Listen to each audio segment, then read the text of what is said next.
இன்றைக்கி என்ன வீடியோன்னு பார்த்தீங்கன்னா எங்கள் பக்கத்து வீட்டில் வந்து தென்னை மரம் வெட்டியிருந்தாங்க. அதுலேருந்து குர்த்தா எடுத்துகிட்ருக்கோம். இப்போ நம்ம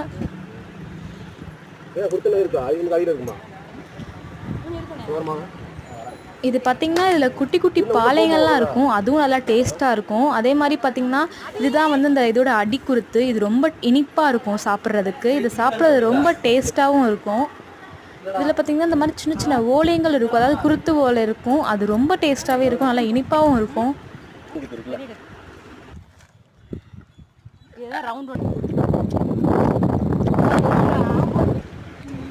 இந்த குருத்தை நீங்கள் சாப்பிட்ருக்கீங்கன்னா கண்டிப்பாக வந்து நீங்கள் லைக் பண்ணுங்கள், ஷேர் பண்ணுங்கள், கமெண்ட் பண்ணுங்கள். இந்த மட்டை இந்த